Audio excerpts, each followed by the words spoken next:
এখন দেশ জুড়ে একটা খুব সংকটের মুহূর্ত চলছে। আমি সংকটের মুহূর্ত কথাটা ব্যবহার করলাম একটু অন্য আঙ্গিকে। আমি বলছি যে কোথায় চুপিসারে যেন নরেন্দ্র মোদীর বিরুদ্ধে একটা মুখ তৈরি হলো, যা জনগণ বুঝতে দিল না। একেবারে ক্লিয়ার মেজরিটি হলো না বিজেপির। কোথায় যেন একটু বেশ তার ব্যক্তিগত ইমেজে আরেকটি ইমেজ খাড়া হয়ে দাঁড়িয়ে, আমি রাহুল গান্ধীর কথা বলছি, একদম চুপিসারে উঠে এলেন কি? রাহুল গান্ধী বরাবরই ছিল, গান্ধী ফ্যামিলিতে বরাবরই ছিল, মানে জওহরলাল নেহরু থেকে আরম্ভ করে right up to Rahul Gandhi, Gandhi ফ্যামিলিকেই মানে তারা আছে, তাদের এরা এই বই নিয়ে চলতে হবে।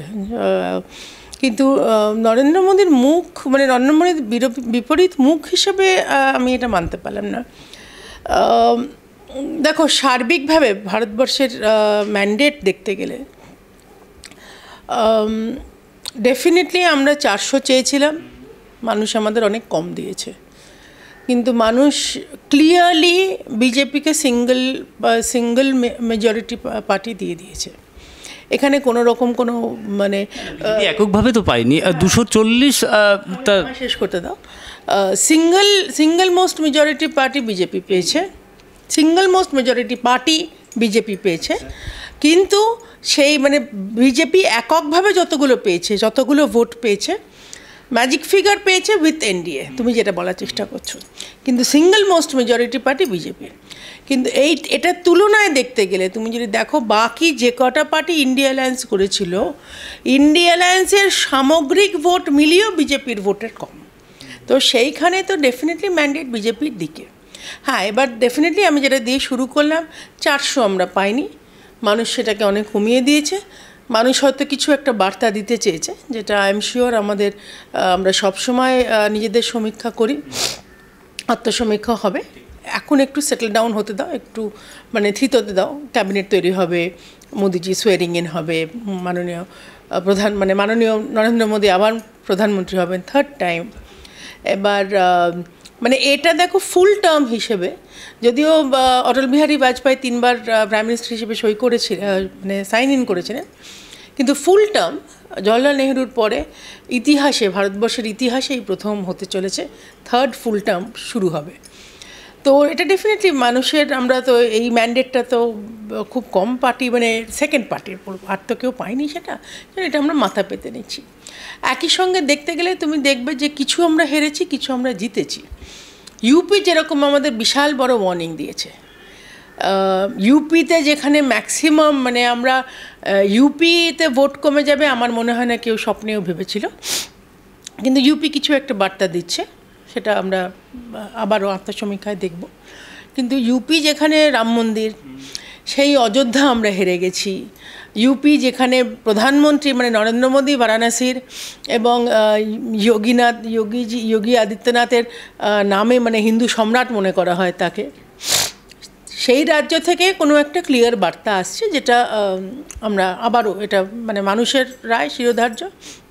কিন্তু at the same time Orissa আমরা জিতেছি বিধানসভা, এই প্রথম এত বছরে। এবং আমরা এটা মানে আমার নিজেদের মধ্যে কথাবার্তা হতো যে পাটনায়ক যতদিন আছেন, মানে জীবিত আছেন যতদিন, সেই সময় মানে বিজেপিও কন্টেস্টে ঢুকবে না, এবং আমরা এটা নিয়ে কোনো মানে চলবে, সংগঠন যেরকম চলছে চলবে, কিন্তু এটা নিয়ে হবে না। কিন্তু মানুষ রায় দিয়ে দিল। অবভিয়াসলি ফ্রেন্ডলি কন্টেস্ট হতো, সবসময় হতো, আমরা এবার অ্যালায়েন্সও চেষ্টা করেছিলাম, কিন্তু মানুষ একদম ক্লিয়ার ম্যান্ডেট দিয়ে, মানে ওখানে আর কেউ নেই, বোধহয় একটা ওদের এমএলএ আছে।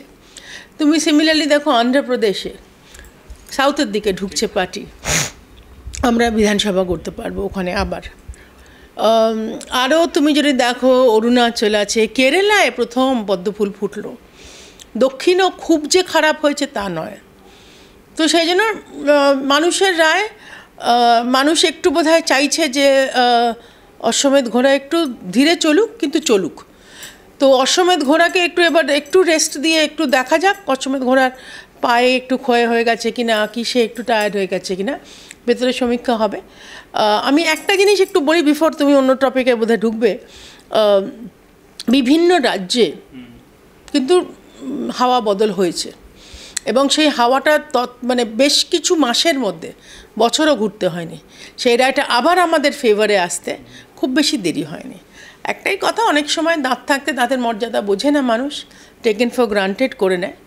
আমি মানুষকে বিন্দুমাত্র দোষারোপ না করে বলছি যে যখন রায় দিয়েছে এটা আমরা ডেফিনেটলি, আবার আমি এটা বোধহয় তৃতীয়বার বললাম এই একই সেগমেন্টে, এটা আমরা মাথা পেতে নিচ্ছি এবং আমরা নিজেদের মধ্যে এটা আত্মসমীক্ষা করব যে কি হলো, হোয়াট ওয়েন্ট রং। একদমই তো তাই। গুরুত্বপূর্ণ মন্ত্রীদের আমরা হার দেখলাম সারা দেশব্যাপী, এবং 303টে আসন ছিল এককভাবে ভারতীয় জনতা পার্টি, সেই আসন ধরে রাখা গেল না। এবার আসি এই রাজ্যের ক্ষেত্রে। এই রাজ্যের 18টি আসন সংখ্যা ছিল, সেখান থেকে কমে 12। আমি বলছিলাম যে একদমই তাই। এবার ঘটনা হচ্ছে যে এই যে ধরে রাখা গড়, নিজের গড় সেটা ধরে রাখা। আমি দু একটা আসন এ রাজ্যে বলে দিতে পারি, যেরকম বর্ধমান দুর্গাপুর বিজেপির আসন ছিল, সেখান থেকে দিলীপ ঘোষের মতন একজন ব্যক্তিকে ভরসা করেছিল পার্টি, একদম তার উল্টো হয়েছে। বহরমপুর যদিও বিজেপির নয় সিটটি, সেই সিটে কিন্তু একদম অধীর চৌধুরী হেরে গেল। আমি বললাম এটা কি, এই রাজ্যের ছবিটাও কিন্তু আলাদা নয়, একেবারে অনেকটা। এবং তো মমতা ব্যানার্জি বলা শুরু করেছে এই ডিকটেটরশিপ মোদিজির আর চলবে না, এককভাবে আইন পাস করা চলবে না, বাংলার যে বঞ্চনা সেটাও চলবে না। এই বক্তব্যের সঙ্গে কতটা তুমি দুটো একদম আলাদা আলাদা কোয়েশ্চেন করলে, আমি একটু আলাদা আলাদা করে করি।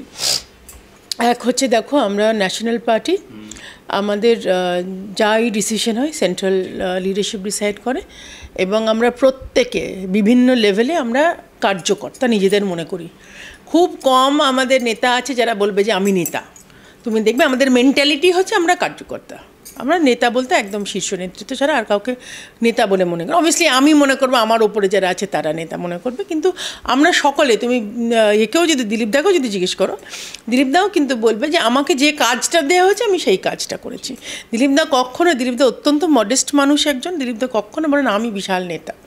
দিলীপদা সবসময় একেবারে মানে নিয়ম মেনে, যেরকম যা আদেশ দিলীপদাকে দেওয়া হয়েছে উচ্চ নেতৃত্বর দ্বারা, দিলীপদা সেটা করে গেছে। দিলীপদা এবারও তাই করেছে। দিলীপদাকে যদিও দিলীপদা যে কেন্দ্র ছিল, যেটাকে জিতে লালন পালন করে একটা তো রেডিনেস থাকে কনস্টিটিউয়েন্সির, সেখান থেকে তুলে এনে বর্ধমান দুর্গাপুর দেওয়া হলো। সেখানেও দিলীপদা লড়ে গেছে, এবং দিলীপদা প্রথম দিন থেকে, মানে যেদিন অ্যানাউন্সমেন্ট হলো সেদিনও তুমি জানো বর্ধমান দুর্গাপুরের লোকজন রাস্তায় দাঁড়িয়ে ছিল ওয়েলকাম করবে বলে। যে সেজন্য ওখানেও যে খুব যে সমস্যা দিলীপদার হয়েছে বলে আমার মনে হয় না। কিন্তু তুমি যদি পোলিং ডের দিন দেখো, দিলীপদাকে একটা কোথাও মানে একটা মানে সিচুয়েশন ক্রিয়েট করে দিলীপদাকে আটকে রাখলো একটা জায়গায়। দিলীপদার এই যে গো ব্যাক, ব্ল্যাক ফ্ল্যাগ, এটা কিন্তু প্রবণতা ছিল কন্টিনিউয়াসলি তৃণমূলের। বিভিন্ন ক্যান্ডিডেটকে ওরা বারবার এই ব্ল্যাক ফ্ল্যাগ দেখানো আর গো ব্যাক দেখানো, এটাতে কি হয় মানুষের ওপর একটা এফেক্ট পড়ে, ভয় পায় মানুষ।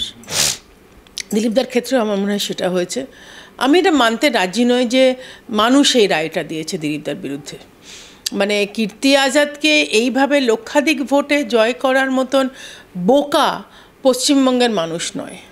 তো আমি ডেফিনেটলি এখানে অ্যাট্রিবিউট করবো বেশ খানিকটা রিগিং, যদিও হয়তো ওপেনলি সেরকমভাবে ধরা পড়েনি, কয়েকটা জায়গা ছাড়া। কিন্তু যেটা হয়েছে, যেটা অধিকাংশ পশ্চিমবঙ্গের রাজ্যের ক্ষেত্রে হয়েছে, কনস্টিটিউয়েন্সির ক্ষেত্রে হয়েছে, যে একটা ফিয়ার সাইকোসিস ডেভেলপ করা হয়েছিল যে যদি আমাদের ভোট না দাও লক্ষ্মীর ভাণ্ডার পাবে না, যদি আমাদের ভোট না পাও দেখে নেবো কেন্দ্রীয় বাহিনী কদিন থাকবে। তো মানুষকে তো বাঁচতে হবে না, সবাই তো আর ঢাল তলোয়ার নিয়ে বসে নেই বাড়িতে, তো তাকে তো তাদের সাধারণ জীবনযাপন করতে হবে। তো ন্যাচারালি মানুষ ভেবেছে, ভয় পেয়েছে, মানুষ ভেবেছে যে যদি আমার ভোটটা ইনাফ না হয়, আমি দিলাম দিলীপদাকে, যদি পাশের বাড়ির লোকটা না দেয় তখন আমি কি করব। এখন রাজনীতির মধ্যে কে যে কোন দিকে আছে এটা বোঝা খুব ডিফিকাল্ট হয়ে যায়। তো আমার মনে হয় একটা তো ফিয়ার সাইকোসিস কাজ করেছে, এবং যেটা আমাদের অধিকাংশ ক্যান্ডিডেটরা কমপ্লেন করেছে যে কেন্দ্রীয় বাহিনী প্রচুর এসছিল কিন্তু তাদের চালনা করেনি, মানে রাজ্য পুলিশ চালনা করেনি। এটাও কিন্তু আমরা জানতাম, আমরা ইলেকশন কমিশনকে বলেছিলাম। ঘাটাল কেন্দ্রের প্রার্থী হিরণ ভোট শেষ হওয়ার আগের থেকে, গণনা শেষ হওয়ার আগের থেকেই অভিযোগ করা। হিরণের সঙ্গে দিলীপদার কম্পেয়ার করুন, আমি দিলীপদারটা আগে শেষ করিনি, আমি কামিং টু হিরণ নাম্বার। তো দিলীপদার আমি বলবো একটু ভিকটিম অফ সার্কামস্ট্যান্সেস হয়ে গেছেন, বিভিন্ন রকম সার্কামস্ট্যান্সেস, কিন্তু দিলীপদা লড়ে গেছেন। এবং দিলীপদা যেরকম সবসময় উনি বলেন যে ওনাকে যখন যে দায়িত্ব দেওয়া হচ্ছে উনি সেই দায়িত্ব, এবারও দিলীপদা লড়ে এক্সাম্পল। এটা দিলীপদার সঙ্গে যারা ছিলেন, শুধু যারা মর্নিং ওয়াক করে তারা নয়, আমরা যদি একটুখানি ভেতরে যাচিয়ে দেখি, ভবিষ্যতে আমরা দেখব প্রচুর ভোটার কিন্তু দিলীপ দাকে ভোট দিয়েছে। সেই ভোটটার আনফর্চুনেটলি কোথাও ওই কাউন্টিং, ওই ভোটিংয়ের দিন গণ্ডগোল হয়েছে আমার নিজের ধারণা। তো দিলীপ দাকে রিজেক্ট করবে পশ্চিমবঙ্গের মানুষে, এই রায় দেবে না। না, এরকম হলে তো ভালোই হতো। যেটা বলা হচ্ছিল যে একটা নিজস্ব পরিধি তৈরি করা থাকে ভোটের সময় যেই কেন্দ্রে লড়া থেকে, সেক্ষেত্রে মেদিনীপুর সিটটি যদি দিলীপ ঘোষ লড়তেন সেক্ষেত্রে পজিটিভ হতো বিজেপির। এ কারণেই বলছি যে মেদিনীপুরটা অন্তত সিকিওর করা যেত। দুর্গাপুর যে ক্ষেত্রে দুটো কেন্দ্রই হারাতো। ডিসিশনের বিরুদ্ধে তো আমি কথা বলতে পারি না, তবে আমি একটা জিনিস বলতে পারি যে এটা জেনারেল অবজারভেশন একটা, দিলীপ দাকে মেদিনীপুর থেকে সরিয়ে ইয়েতে আনলো, বর্ধমান দুর্গাপুরে আনলো, 3টে সিট নড়ে গেল। অগ্নিমিত্রাকে পাঠালো মেদিনীপুরে, অগ্নিমিত্রা পারেনি আমি বলবো না, কিন্তু অগ্নিমিত্রার মতো লড়াই করেছে, ওখানকার কার্যকর্তা দিলীপ দার সঙ্গে অভ্যস্ত। আচ্ছা, এইটা আসানসোল নড়ে গেল বিকজ ওখান থেকে একে সরিয়ে দিল, আলুওয়ালিয়াজিকে সরিয়ে দিল, সে তাকে আবার পাঠালো অন্য জায়গায়। সো নিশ্চয়ই দেখো, একটা সেন্ট্রাল পার্টি অনেক রকম ইকুয়েশন ভেবে ডিসিশন নিয়েছে। ভুল সবার ক্ষেত্রেই হয়। আই এম শিওর কেন্দ্রীয় নেতৃত্বেও মনে করবে যে ডিসিশন রিভিউ হয়তো করবে, কিন্তু এখন না, ইট ইজ টু লেট। কিন্তু এরপরে হয়তো সেরকমভাবে অন্যরকমভাবে ভাবনা চিন্তা করবে। আমি যেটা আগের ইন্টারভিউতে একটা জানার চেষ্টা করছিলাম বা বলার চেষ্টা করছিলাম যে প্রকল্প, এই যে লক্ষ্মীর ভাণ্ডার, স্বাস্থ্যসাথী, এগুলো কি প্রান্তিক অঞ্চলে প্রভাব পড়েছে? আমাদের গ্রাউন্ড রিপোর্টে কিন্তু এরকম ধরনেরই একটা আভাস পাওয়া গিয়েছিল। বহু আগে আমরা তা প্রকাশ করেছি যে বিভিন্ন প্রকল্প, তার মধ্যে সবচেয়ে পপুলার লক্ষ্মীর ভাণ্ডার, সাইকেল এবং স্বাস্থ্যসাথী, এই তিনটির প্রভাব খুব ব্যাপকভাবে পড়েছে, এটা মনে করেন? হ্যাঁ, পড়েছে, এটা আমরা রিয়েলাইজ করেছিলাম, যে কারণে কিন্তু আমাদের নেতারা বলতে শুরু করেছিল যে আমি এটা তোমাকেও বলেছিলাম আগে, যে আমরা যখন যে রাজ্য আমরা টেক ওভার করি, মানে মানুষের রাইট নিয়ে, আমরা কখনো কিন্তু এক্সিস্টিং সরকারের প্রকল্প আমরা বন্ধ করি না, কিন্তু এই অ্যাসিওরেন্সটা কোনোভাবে মানুষের কাছে পৌঁছয়নি। এটা আমি বলবো আমাদেরই ব্যর্থতা। আমাদের যদিও বিভিন্ন নেতারা বিভিন্ন লেভেলে বিভিন্ন জায়গায় একই কথা বলেছে যে লক্ষ্মীর ভাণ্ডার থাকবে, সেটা হয়তো অন্নপূর্ণার ভাণ্ডার হয়ে যাবে, তার পরিমাণ বাড়বে, মাননীয় স্বরাষ্ট্রমন্ত্রী স্বয়ং বলে গেছেন, শুভেন্দু দা বলেছে, সুকান্ত দা বলেছে, কিন্তু কোথাও মানুষের সেটা সেই লক্ষ্মীর ভাণ্ডার আঁকড়েই ধরে বসেছিল। কিন্তু যেটা মানুষ আমার মনে হয় যেটা, যে এই 500 টাকা 1500 টাকার ভাতা আঁকড়ে ধরতে গিয়ে বড় যেটা পুরো দেশ জুড়ে যে উন্নতি হচ্ছে, লাখপতি নারী, লাডলি বেহনা, এইগুলো তো আরও বড় স্কিম। এটা শুধু অনুদান দেওয়া নয়, এটা মানুষকে, মহিলাদের আর্থিকভাবে স্বাবলম্বী করা।